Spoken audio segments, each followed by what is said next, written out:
Well, it's time now to take a look at what's making headlines in some of the world's newspapers today. And for that, I'm joined here in the studio by Erin Ogunke. Good morning, Erin. Nadia.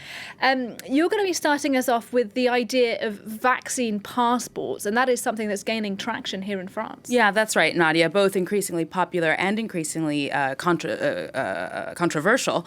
It made the front page of the left-leaning paper in France today, Libération.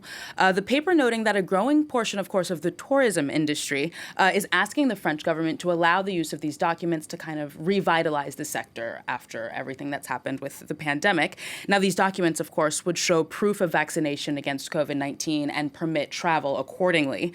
While Greece has already signed a bilateral agreement with Israel, which would allow essentially the use of these documents to allow travel between the two countries of those who've been vaccinated. For now, it's not a realistic option in France. As Libération points out, for one, France is still behind many of its European neighbors in terms of vaccination. Not enough people have been inoculated for this to be viable.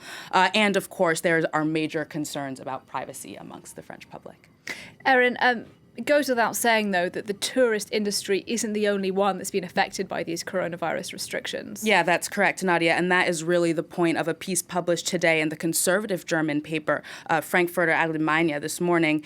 It quotes the Federation of German Industries, which are concerned about travel restrictions on the German border with the Czech Republic and Austria. Now, they're concerned that these restrictions have damaged German freight traffic and also risk kind of slowing supply chains across Europe.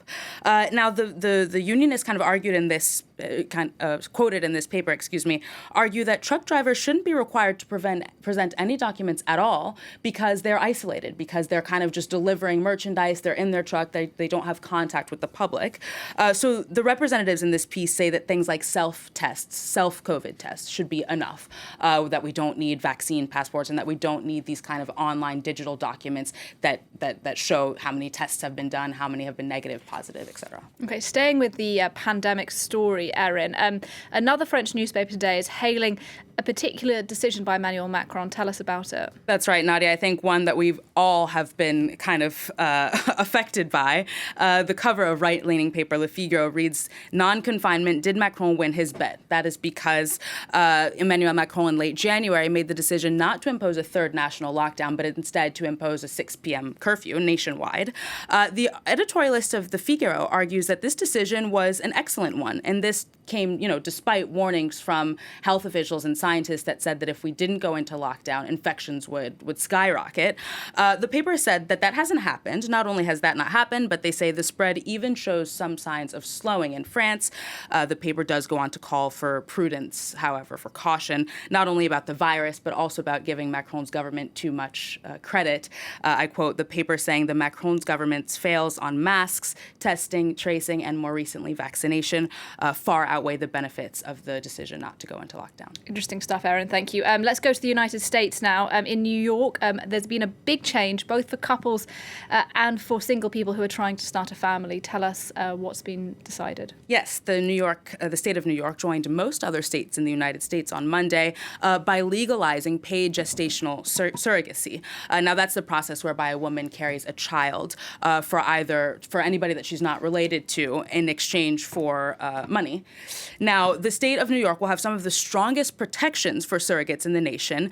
Parents will have to provide several benefits to the surrogates: health insurance, life insurance, physical examinations. The surrogate must also be at least 21 years old and must be paid at least $34,000 US dollars for the process, Nadia.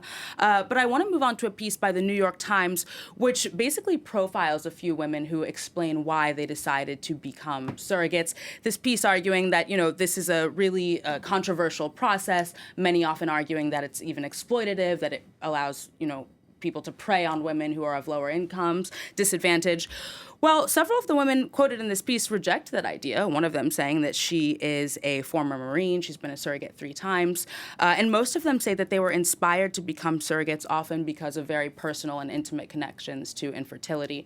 One of the women profiled in this piece, Nadia, said that she originally was going to be a surrogate for her sister, who had the autoimmune disease lupus and thereby couldn't have children. Well, her sister ended up passing away, but she had said that she had promised her sister that she would still be a surrogate for somebody else, that needed it.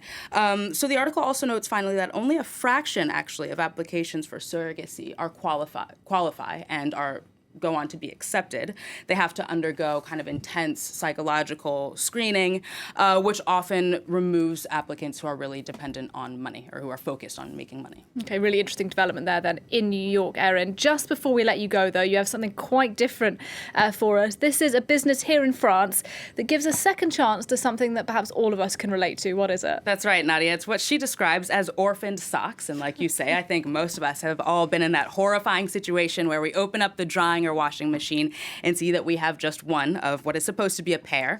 Well, the women profiled in this piece by Western French paper West France have created a company that recycles those orphan socks and turns them into professional clothing.